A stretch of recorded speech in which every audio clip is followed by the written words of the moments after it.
দুধ ভাত খাও, বাতাবি লেবু, কাজী নজরুল ইসলাম।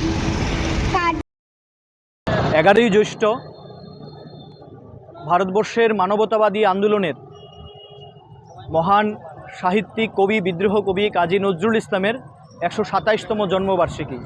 সেই জন্মবার্ষিকী শ্রদ্ধাঞ্জলি দেওয়ার জন্যই আমরা এখানে ছাত্র যুব মহিলা সংগঠন, এআইডিএসও, এআইডিআইও, এআইএমএসএস যৌথ উদ্যোগে আমরা এখানে মিলিত হয়েছি। আমরা এই মহান মনীষীকে স্মরণ করার জন্যই আজকে নতুন প্রজন্মের সামনে এই মহান মনীষীর যে জীবন সংগ্রাম, সেই জীবন সংগ্রামকে তুলে ধরার জন্যই আমরা এখানে সমবেত হয়েছি। প্রতি বছরের নেই আমরা এবারও প্রোগ্রামটি করছি। আপনারা জানেন এই মহান মনীষী কবি কাজী নজরুল ইসলাম সেই সময়ের যে মানবতাবাদী ধারাকে উনি তুলে ধরেছিলেন ওনার লেখনীর মধ্য দিয়ে। আমরা দেখতে পাই ওনার যে সঙ্গীত, কারার ওই লৌহ কপাট ভেঙে ফেল কররে লুপাট, এই ধরনের সঙ্গীত তৎকালীন সমাজ ব্যবস্থায় যারা ব্রিটিশ বিরোধী আন্দোলনে স্বাধীনতা সংগ্রামীদের যারা জেলে ছিলেন, তারা এই সমস্ত সঙ্গীত চর্চা করে তারা উদ্বুদ্ধ হয়েছিলেন। উনি যে বলেছিলেন, হিন্দু না ও মুসলিম জিজ্ঞেসে কোনজন, বলো কাণ্ডেরই ডুবিছে মানুষ সন্তান মোরমার।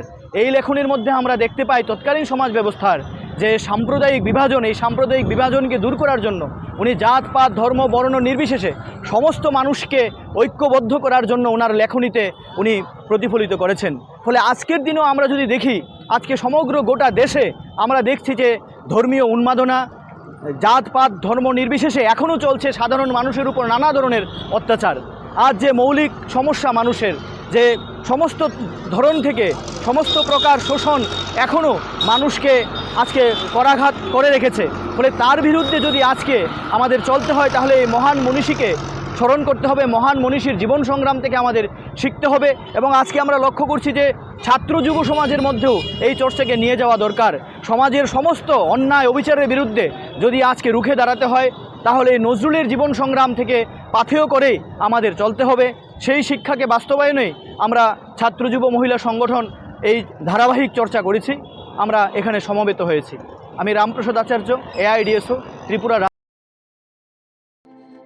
প্রত্যেকের জীবনের স্বপ্ন থাকে পড়াশোনা শেষ করে কর্মজীবনে প্রতিষ্ঠা পাবার।